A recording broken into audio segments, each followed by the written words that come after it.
In this video, we have to discuss exception 2 and what exception 2 is actually trying to say. It says its wordings are culpable homicide is not murder if the offender in the exercise in good faith of the right of private defense of person or property exceed the power given to him by law. इतना समझते हैं सबसे पहले कि culpable homicide murder नहीं होगा। कौन सी परिस्थिति में?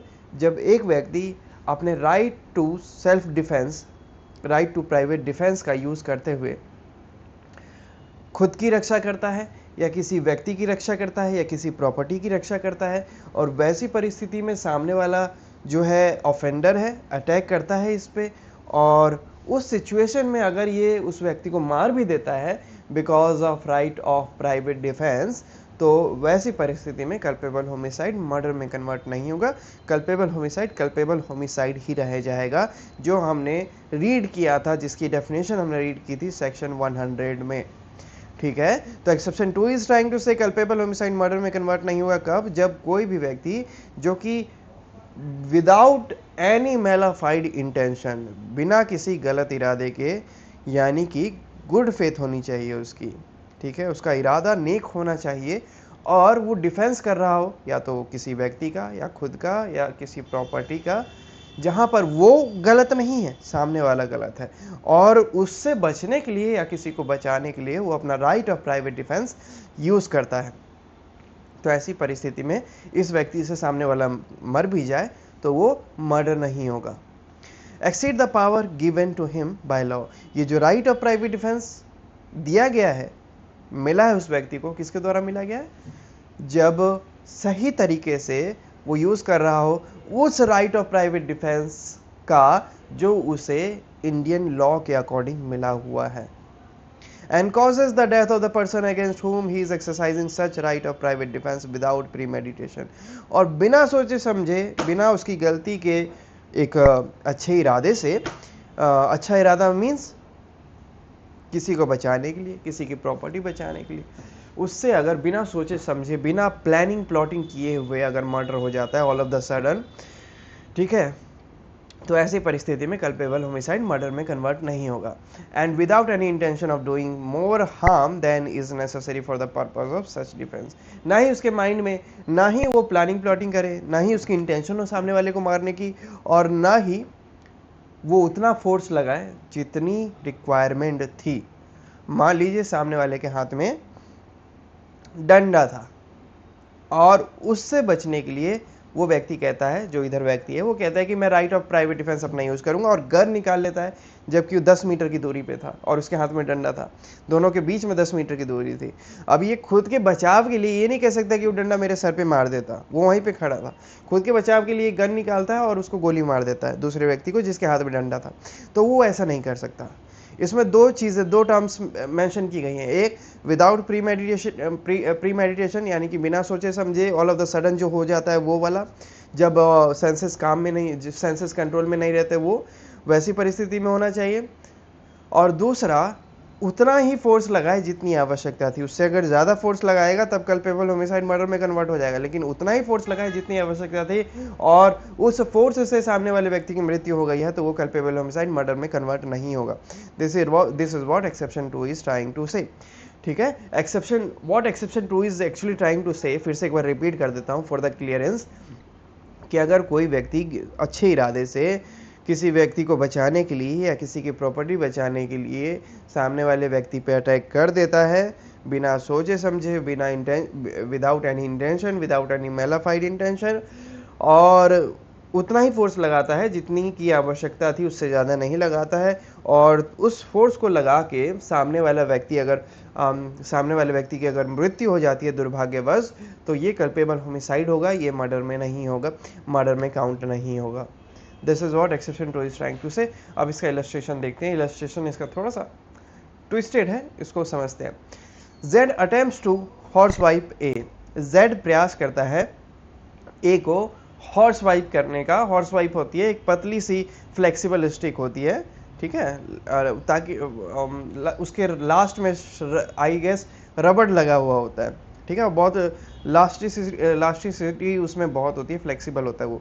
तो उससे, उस हॉर्स वाइप से हॉर्स को मारा जाता है ताकि वो इधर से उधर ना भागे और डिसिप्लिन में रहे, ठीक है, काइंड ऑफ चाबुक टाइप, ठीक है, मतलब छोटे साइज में ही, तो चाबुक टाइप में वो होता है, तो उससे हॉर्स को मारा जाता है। तो इसमें वही कह रहा है कि A attempt to horsewhip B, A उसी हॉर्स वाइफ से जेड जो है ए को मारने का प्रयास करता है, not in such a manner as to cause grievous hurt to A, not in such a manner as to cause grievous hurt to A, लेकिन उस तरीके से नहीं कि ए को लगे, ए को लगे, ए को ज़्यादा चोट लगे, ग्रीवियस हर्ट पहुंचे। ए भले ही प्रयास करता है, जेड भले ही प्रयास करता है ए को मारने का उस चाबुक से, लेकिन ग्रीवियस हर्ट हो जाए वैसा नहीं रहता सिचुएशन, ठीक है। अब क्या होता है, जब ए प्रयास कर रहा होता है उस चाबुक से, एक जेड प्रयास कर रहा होता है जब उस चाबुक से ए को मारने का, तो ए उसी को देख के अपनी पिस्टल बाहर निकाल लेता है। Z persist in the assault, Z तब भी नहीं रुकता। A believing in good faith that he can by no other means prevent himself from being horsewhip, अब ए को लगता है यहाँ पर बचने का सिर्फ एक ही तरीका है कि जेड को मार दिया जाए, और वो जेड को शूट कर देता है। यहाँ पर A has not committed murder but only culpable homicide, तो यहाँ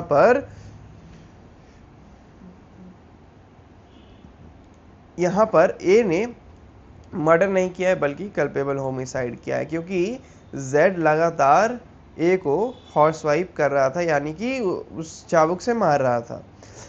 ए जब पिस्टल निकाल लेता है, ए जब पिस्टल निकाल लेता है अपनी सेल्फ डिफेंस में, तब भी जेड नहीं रुकता, तब भी कंटिन्यू रखता है।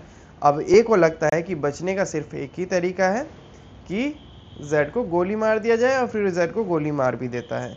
तो ऐसी परिस्थिति में ए ने खुद के बचाव में ये एक्शन लिया, तो ये सेल्फ डिफेंस, उसने राइट ऑफ सेल्फ डिफेंस का यूज़ किया, जिसकी वजह से ये मर्डर नहीं होगा, ये कल्पेबल होमिसाइड होगा। This is what exception 2 is trying to say. Then we have exception 3, culpable homicide. Wait, exception 3 देखते हैं इसका। Culpable homicide is not murder if the offender being a public servant or aiding a public servant acting for the advancement of public justice. Wait, ये गाड़ी की आवाज़ आ रही है, चली गई। सो जनरली मोटा मोटा मैं बता देता हूँ कि अगर कोई भी पब्लिक सर्वेंट है या पब्लिक सर्वेंट ने किसी व्यक्ति को ऑथराइज़ किया है उसके बिहाफ पे, उनके बिहाफ पे, कि कोई लॉफुल एक्ट करना है या फिर कोई भी ऐसा एक्ट करना है जिसमें वो लॉ के थ्रू या रूल्स के थ्रू अबाइड है, उनको फॉलो करना ही करना है, वैसी परिस्थिति में उनसे अगर किसी की मृत्यु हो जाती है, किसी की हत्या हो जाती है, तो वो कल्पेबल होमिसाइड ही रहेगा, वो मर्डर में कन्वर्ट नहीं होगा। अब इसको रीड करके समझते हैं। Culpable homicide is not murder if the offender, culpable homicide murder नहीं है अगर हत्यारा एक पब्लिक सर्वेंट है या फिर कोई ऐसा व्यक्ति है जिसे पब्लिक सर्वेंट ने ऑथराइज किया है, या फिर जो पब्लिक सर्वेंट की सहायता कर रहा है, किस लिए? जनता को न्याय दिलाने के लिए। और वैसी सिचुएशन में अगर वो अपना पावर यूज़ करता है जो कि उसे लॉ के द्वारा दिया हुआ है, एंड उस परिस्थिति में उसके द्वारा किसी की मृत्यु हो जाती है, and causes death by doing an act, एक ऐसे कार्य को करने के दौरान जो उसने एक अच्छे इरादे से किया था और उसे इस चीज़ का पता था कि वो जो कर रहा है वो कानून के नियमों के तहत कर रहा है और अपनी ड्यूटी निभाने के लिए कर रहा है, क्योंकि एज अ पब्लिक सर्वेंट उसकी वो ड्यूटी थी वो कार्य करना, और उस कार्य को करने के दौरान अगर उससे किसी व्यक्ति की मृत्यु हो जाती है जबकि इधर वाला व्यक्ति नियमों को फॉलो कर रहा था, तो वैसी परिस्थिति में भले ही उससे मर्डर हो गया, भले ही उससे हत्या हो गई हो, लेकिन वो कल्पेबल होमिसाइड ही रहेगा, वो मर्डर में कन्वर्ट नहीं होगा, बशर्ते उसका जो है इरादा गलत नहीं होना चाहिए। जिस व्यक्ति को वो मार रहा है, जिस व्यक्ति की वो हत्या कर रहा है या की है उसने, उसके प्रति इस व्यक्ति की कोई भी गलत इरादा, कोई भी मैलाफाइड इंटेंशन नहीं होना चाहिए।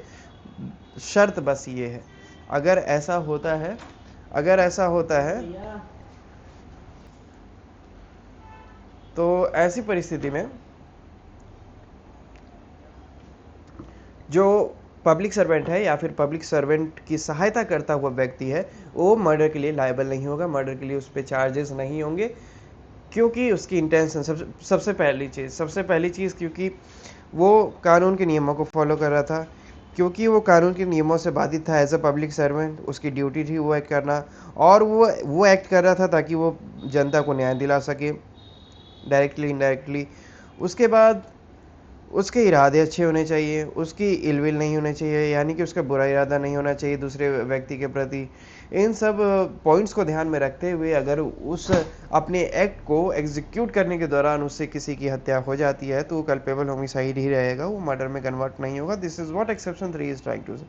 Then we have exception 4, culpable homicide is not murder if it is committed without premeditation, in a sudden fight, in the heat of the passion, upon a sudden quarrel, and without the offenders having taken undue advantage or acted in a cruel or unsensible manner. What exception 4 is trying to say कि culpable homicide murder नहीं होगा। कैसी situation में?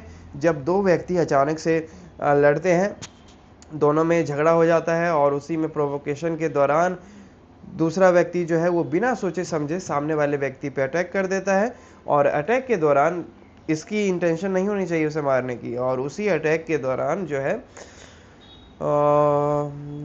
Because of the sudden fight and in the heat of the passion, दोनों व्यक्ति जब झगड़ने लगते हैं तो उठापटक जब होती है तो उसी में दूसरे वाले व्यक्ति की मृत्यु हो जाती है। तो यहाँ पर इस वाले व्यक्ति की इंटेंशन उसे मारने की नहीं होनी चाहिए, और अगर ऐसा होता है तो कल्पेबल होमिसाइड मर्डर में कन्वर्ट नहीं होगा, कल्पेबल होमिसाइड ही रह जाएगा। This is what explanation 4 is trying to say. फिर से रीड आउट करते हैं। Culpable homicide is not murder if it is committed without premeditation. Premeditation means बिना सोचे समझे, बिना ज़्यादा दिमाग लगाए, without intention, in a sudden fight, जो एक फाइट होती है और जो गर्मा गर्मी में एकदम से झड़प जो हो जाती है उसकी बात करें। In the heat of passion upon a sudden quarrel, यानी कि वही झगड़े में बातचीत के द्वारा जो झगड़ा हो रहा हो उससे बढ़ते बढ़ते बात जो है फाइट पे, तुरंत फाइट पे चली जाती है। And without offenders having taken undue advantage और एक्टेड इन अ क्रूअल और अनसेंसुअल मैनर, और बिना किसी चीज़ों का फ़ायदा उठाते हुए, बिना किसी परिस्थिति का फ़ायदा उठाते हुए इस व्यक्ति से दूसरे व्यक्ति की हत्या हो जाती है, तो ऐसी परिस्थिति में वो कल्पेबल होमिसाइड ही रहेगा, वो मर्डर नहीं होगा। Then we have its explanation. It is immaterial in such cases which party offers the provocation or commit the first assault. इस सिचुएशन में एक्सेप्शन 4 में ये मैटर नहीं करता है कि कौन सी पार्टी ने प्रोवोकेशन दिया था और कौन सी पार्टी ने पहले अटैक किया था। अगर झगड़े के दौरान, झपट के दौरान, all of the sudden fight के दौरान अगर एक व्यक्ति से दूसरे व्यक्ति पे एक ऐसा अटैक हो जाता है जिससे उसकी जान चली जाती है, तो ऐसी परिस्थिति में वो कल्पेबल होमिसाइड ही रहेगा, वो मर्डर नहीं होगा।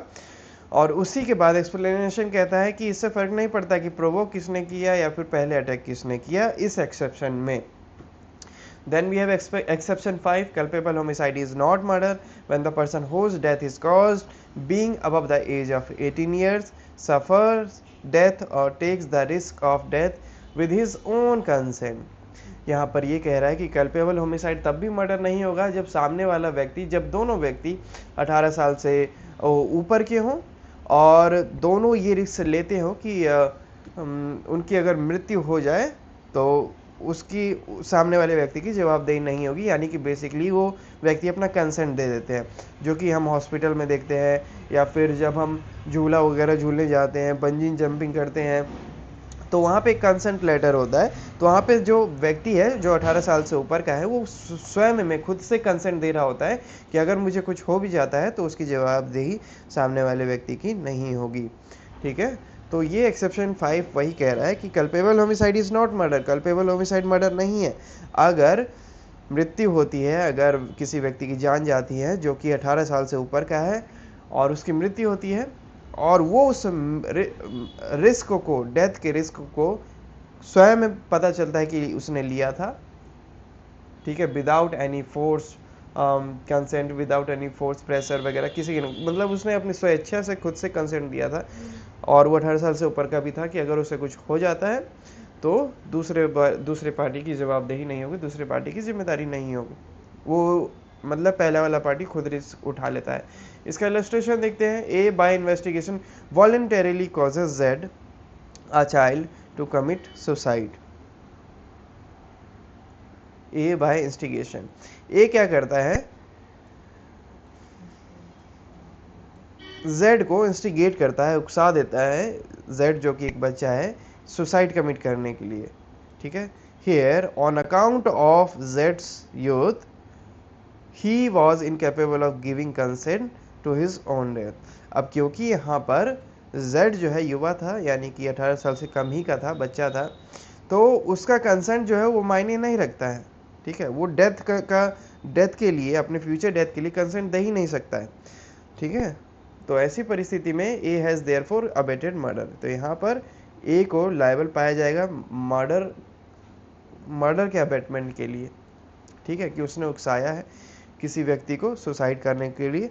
तो ऐसी परिस्थिति में अबेटमेंट ऑफ मर्डर के लिए वो लायबल हो जाएगा, ठीक है, क्योंकि यहाँ पर बच्चा जो था वो 18 साल से कम का था। This is what illustration, it's exception 5 का इलस्ट्रेशन इज ट्राइंग टू से। एंड इसी के साथ सेक्शन 101 हमारा एंड हो जाता है।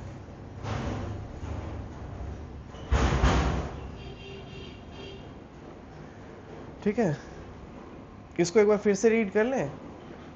रीड तो इसको करना ही है, इसके अलावा इसको एक बार फिर से रिवाइज करना है मोटा मोटा, है ना, ताकि अच्छे से ये माइंड में स्टिक हो जाए, मेरे भी और आपके भी।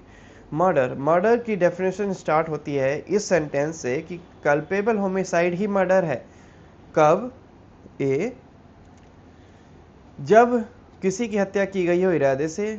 बी कहता है किसी ऐसे सामने वाले व्यक्ति के किसी ऐसे सेंसिटिव पार्ट पे या किसी ऐसे वीकनेस पे अटैक किया गया जो हमें पता था और हमने उसका एडवांटेज उठाते हुए दूसरे व्यक्ति पे अटैक किया जिससे उसकी मृत्यु हो गई, वैसी सिचुएशन में भी कल्पेबल होमिसाइड मर्डर है।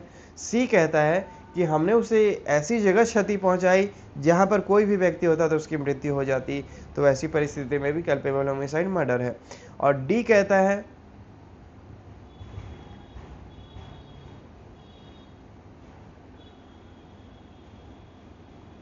कि सामने वाले, मतलब इस वाले व्यक्ति को पता है कि सामने किसी की भी जान जा सकती है, उसके बावजूद वो सामने अटैक करता है जिससे किसी व्यक्ति की जान चली जाती है। तो वैसी परिस्थिति में भले ही हमें ना पता हो कि हमें किसे मारना था, लेकिन हमें ये पता था कि सामने में कोई ना कोई तो मरेगा, ठीक है। तो ऐसी परिस्थिति में भी कल्पेबल होमिसाइड मर्डर हो जाता है। उसके बाद हम इलस्ट्रेशन देखते हैं। इलस्ट्रेशन कहता है ए कि ए ने जेड को गोली मारी जानबूझकर, ठीक है, और परिणाम स्वरूप जेड मर जाता है, तो ए ने मर्डर कमिट किया।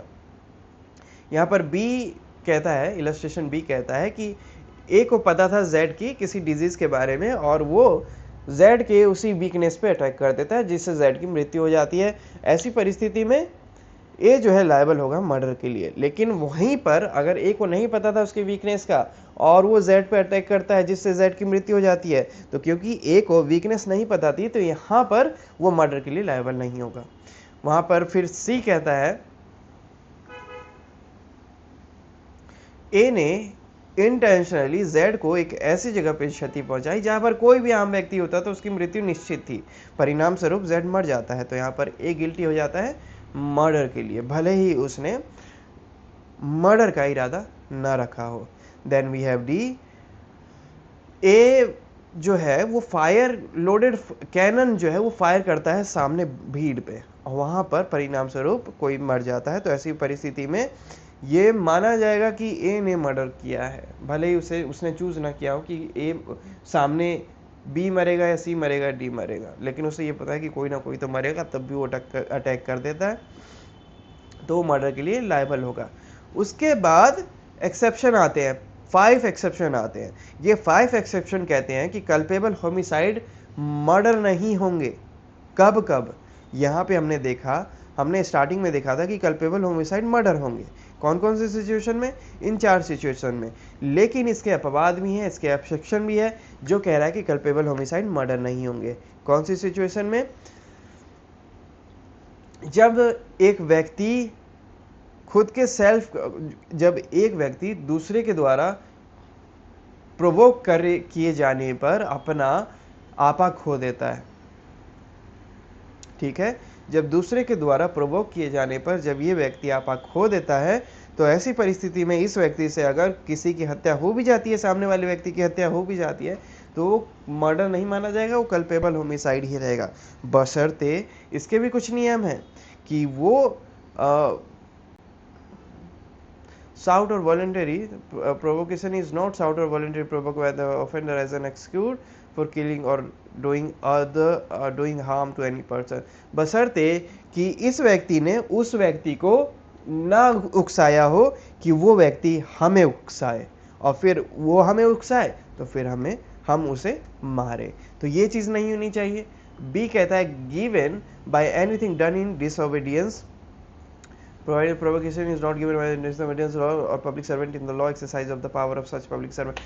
और उसके अलावा प्रोवोकेशन आप इस चीज़ से भी नहीं हो सकते कि सामने वाला व्यक्ति पब्लिक सर्वेंट है और वो obedience of the law follow कर रहा है, वो rule of the law follow कर रहा है और उस order of the law follow कर रहा है, बीइंग अ पब्लिक सर्वेंट, और वो हमें अरेस्ट करने आया या फिर जो भी है वो प्रोसीजर अपना कंप्लीट करने आया है और हम बोले कि हम प्रोवोक हो गए और हमने उसकी जान ले ली, तो वो वैसा भी नहीं कर सकते हैं।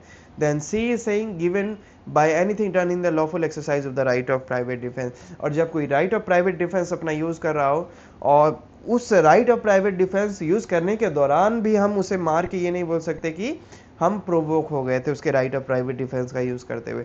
तो ये तीनों चीज़ जो है, ये तीनों चीज़ अपवाद के अपवाद है, ठीक है, अपवाद के अपवाद। एक्सेप्शन 1 कहता है कि अगर किसी ने आपको प्रोवोक किया और वैसी परिस्थिति में आपसे उस व्यक्ति की हत्या हो गई तो वो कल्पेबल होमिसाइड ही रहेगा, बशर्ते आपने उसको उकसाने के लिए ना उकसाया हो, ए, सामने वाला व्यक्ति पब्लिक सर्वेंट ना हो जो अपना प्रोसीजर फॉलो करने आया हो, और सी, सामने वाला व्यक्ति अपना राइट ऑफ प्राइवेट डिफेंस अगर यूज़ कर रहा है, तब हम इस चीज़ का एडवांटेज नहीं ले सकते कि हम प्रोवोक हो गए थे उसके उस एक्ट से, ठीक है। तो ये कहता है क्लॉज सी।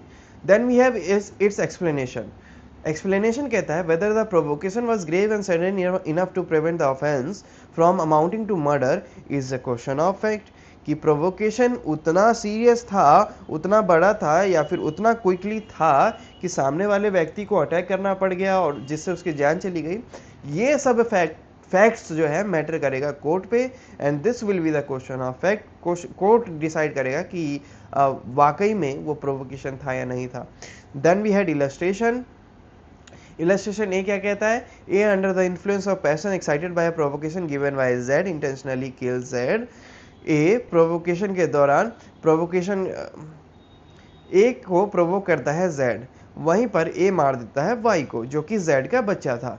अब ये जो है मर्डर में फॉल करेगा क्योंकि ए को प्रोवोक तो जेड ने किया था ना, तो उसने वाई को क्यों मार दिया, तो ये तो सरासर दुश्मनी उसने निकाली जिसकी वजह से यहाँ पर उसको इस चीज़ का एक्सेप्शन वन का बेनिफिट नहीं मिलेगा।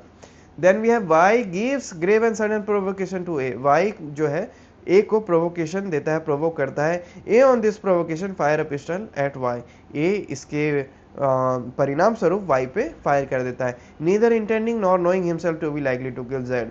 जब फायर करता है तो उसका ये इरादा नहीं था कि वो जेड को मारे, जेड वो व्यक्ति था जो वहीं पर खड़ा था, लेकिन वो ए को नहीं दिखा, ठीक है, who is near him but out of side, जो वहीं पर था लेकिन उसकी नज़रों से बाहर था। ए किल्स जेड, ए के द्वारा जेड की हत्या हो जाती है। Here A has not committed murder, यहाँ पर ए ने मर्डर कमिट नहीं किया क्योंकि वो तो वाई को मारना चाहता था, उसने पिस्टल भी वाई के लिए निकाली थी, लेकिन जेड पता नहीं कहाँ से बीच में आ गया तो जेड को गोली लगी जिससे उसकी मृत्यु हो गई।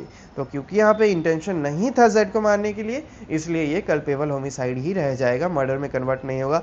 Then we have C is lawfully arrested by a bailiff, A is lawfully arrested by Z a bailiff, Z जो है एक बेलीफ है जो कि कोर्ट का ऑर्डर फॉलो कर रहा है, ए को अरेस्ट करता है, ए जो है उसी चीज़ को लेके प्रोवोक हो जाता है और जेड को मार देता है, ये तो मर्डर है क्योंकि हमने एक्सेप्शन 1 के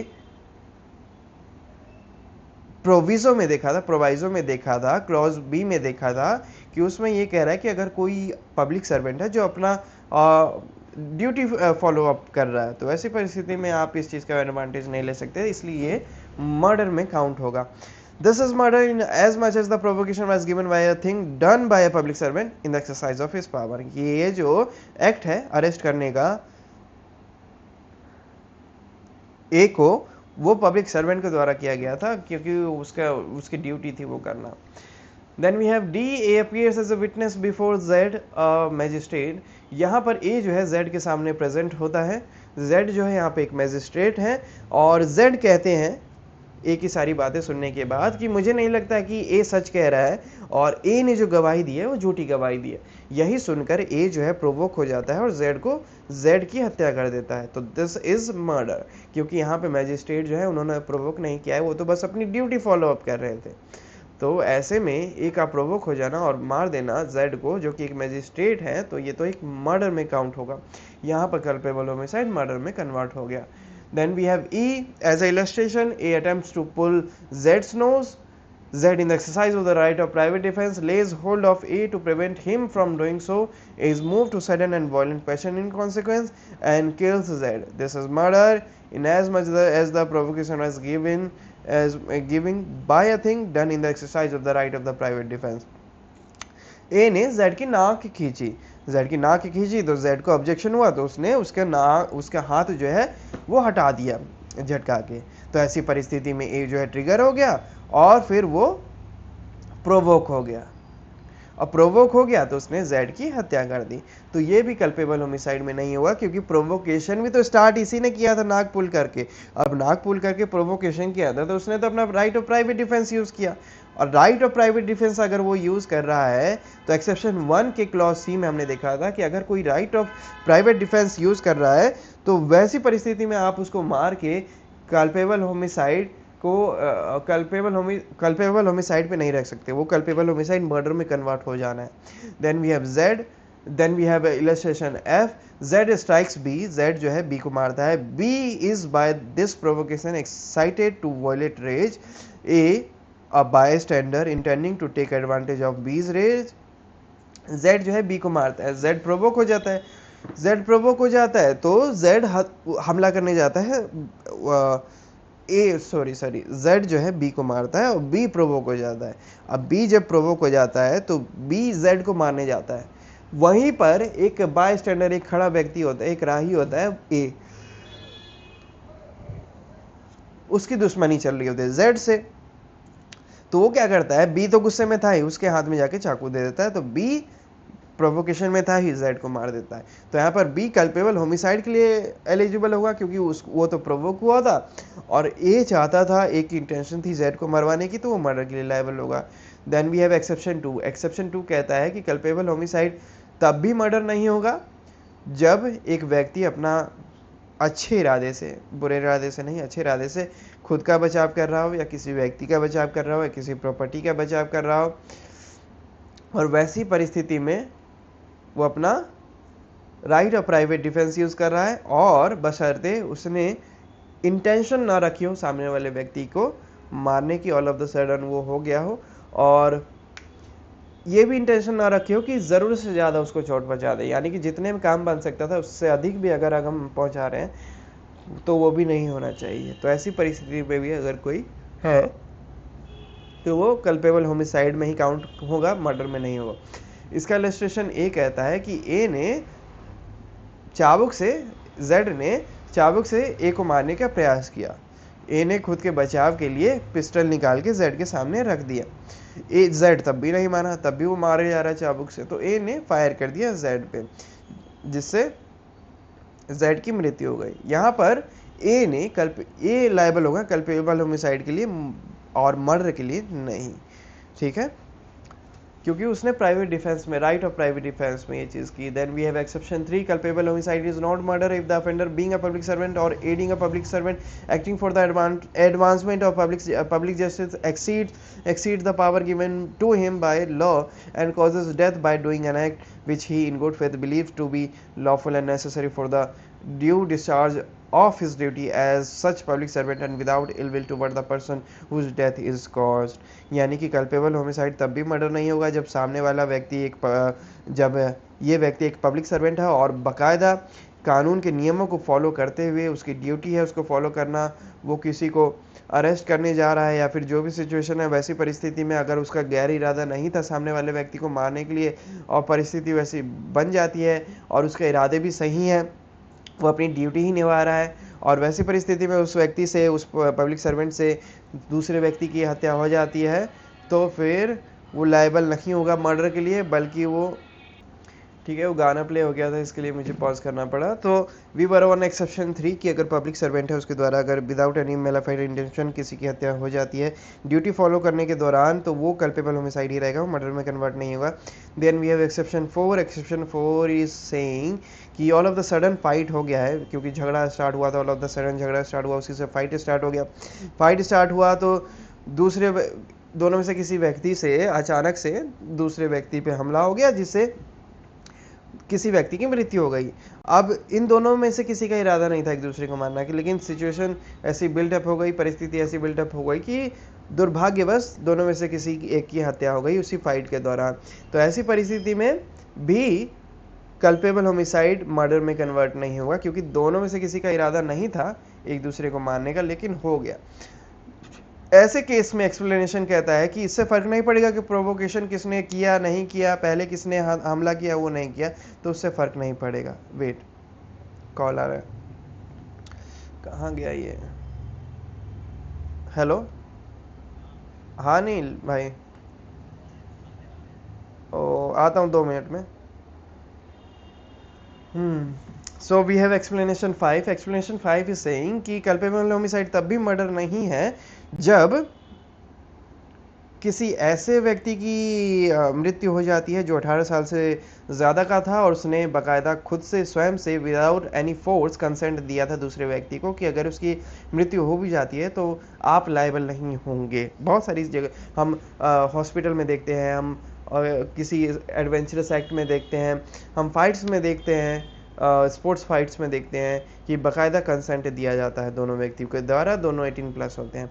लेकिन अगर 18+ से अगर कम का कोई व्यक्ति है तो उसका कंसेंट मायने नहीं रखेगा। व्यक्ति जो है कंसेंट जो दे रहा है उसकी उम्र 18 साल से अबव होनी चाहिए, और वैसी परिस्थिति में उस व्यक्ति की दुर्भाग्यवश मृत्यु हो जाती है तो ये कल्पेबल होमिसाइड ही रहेगा, मर्डर में कन्वर्ट नहीं होगा। उसी के साथ इलस्ट्रेशन हमें देखने को मिलता है, A by instigation voluntarily causes Z a child to commit suicide. A by instigation, A instigate कर देता है, उकसा देता है जेड को जो कि एक बच्चा है कि सुसाइड कमिट कर ले। यहाँ पर जेड जो है सुसाइड कमिट कर लेता है, वो बच्चा है तो उसका कंसेंट जो है वो मैटर नहीं करता, भले उसने कंसेंट दिया हो एक को, लेकिन उसका कंसेंट मैटर नहीं करेगा क्योंकि वो एक बच्चा था। तो ऐसी परिस्थिति में ए लायबल हो जाएगा फॉर अबेटमेंट ऑफ मर्डर, और इसी के साथ हमारा सेक्शन 101 जो है वो एंड हो जाता है। Now we have to read this section one more time, just reading, nothing else, for the better clearance, ताकि ये वर्ड्स जो है हमारे माइंड में स्टक हो जाए। What section 101 says murder except in the cases herein after accepted culpable homicide is murder. A. If the act by which the death is caused is done with the intention of causing death. Or B. If the act by which the death is caused is done with the intention of causing such bodily injury as the offender knows to be likely to cause the death of the person to whom the harm is caused. Or C. If the act by which the death is caused is done with the intention of causing bodily injury to any person and the bodily injury intended to be inflicted is sufficient in the ordinary course of nature to cause death. Or D. If the person committing the act by which the death is caused knows that it is so imminently dangerous that it must in all probability cause death or such bodily injury as is likely to cause death and commits such act without any excuse for incurring the risk of causing death or such injury as aforesaid. Then we have illustrations. Illustration A shoots Z with the intention of killing him. Z dies in consequence. A commits murder. B. Knowing that Z is laboring under such a disease that a blow is likely to cause his death, strikes him with the intention of causing bodily injury Z dies in consequence of the blow. A is guilty of murder, although the blow might not have been sufficient in the ordinary course of nature to cause the death of a person in a sound state of health. But if A, not knowing that Z is laboring under any disease, gives him such a blow as would not in the ordinary course of nature kill a person in a sound of state, here A, although he may intend to cause bodily injury, is not guilty of murder if he did not intend to cause death or such bodily injury as in the ordinary course of nature would cause death. C, intentionally gives Z a sword cut or club wound sufficient to cause the death of a man in the ordinary course of nature. Z dies in consequence, here is guilty of murder. Here A is guilty of murder, although he may not have intended to cause Z's death. D, A without any excuse fires a loaded cannon into a crowd of persons and kills one of them, is guilty of murder, although he may not have had a premeditated design to kill any particular individual.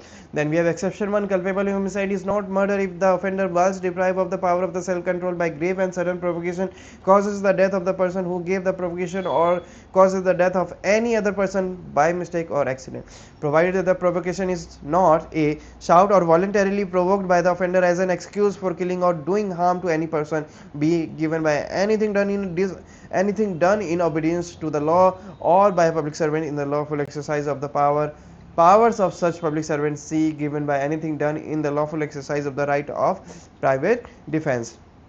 Explanation: whether the provocation was grave and sudden enough to prevent the offense from amounting to murder is a question of fact. Illustration: A under the influence of passion excited by a provocation given by Z intentionally kills Y, Z's child. This is murder in as much as the provocation was not given by the child and the death of the child was not caused by accident or misfortune in doing an act caused by the provocation. Then we have B, Y gives grave and sudden provocation to A on this provocation fires a pistol at Y, neither intending nor knowing himself to be likely to kill Z, who is near him but out of sight. A kills Z. Here A has not committed murder but merely culpable homicide. C, A is lawfully arrested by Z, a bailiff. A is excited to sudden and violent passion by the arrest and kills Z. This is murder in as much as the provocation was given by a thing done by a public servant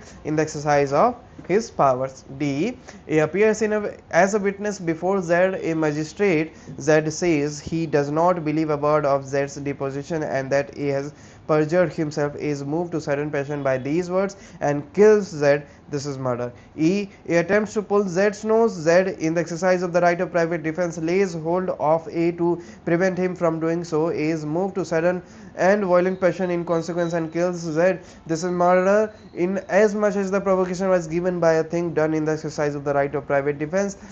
F, Z strikes B. B is by this provocation excited to violent rage.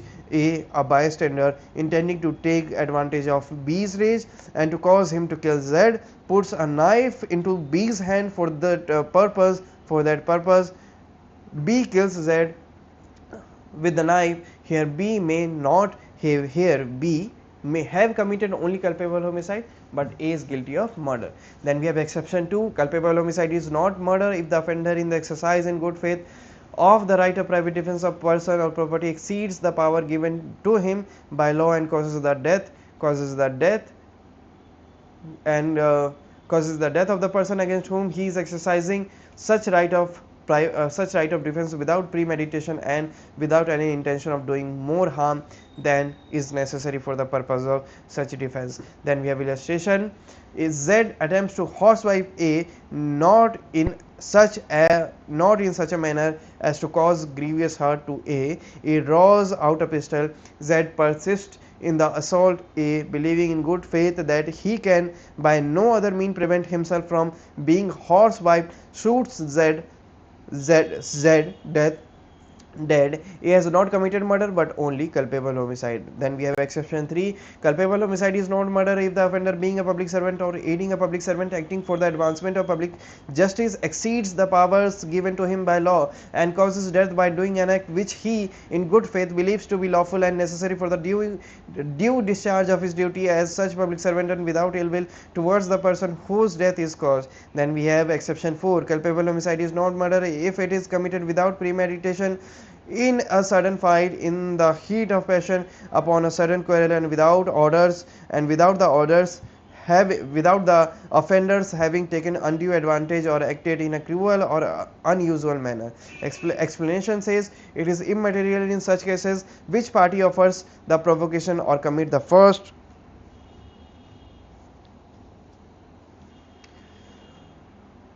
Explanation says it is immaterial in such cases which party offers the provocation or commit the first assault. Then we have exception 5. Culpable homicide is not murder when the person whose death is caused, being above the age of 18 years, suffer death or take the risk of death with his own consent. We have illustration. A, by instigation, voluntarily causes Z, a child, to commit suicide. Here, on account of Z's youth, he was incapable of giving consent to his own death. A has therefore abetted murder. And with this, we have successfully completed section 101 of the Bharatiya Nyaya Sanhita, that was titled as murder. Okay, we will discuss the next section in our next video. Up till then, have a good time. Bye bye and thank you.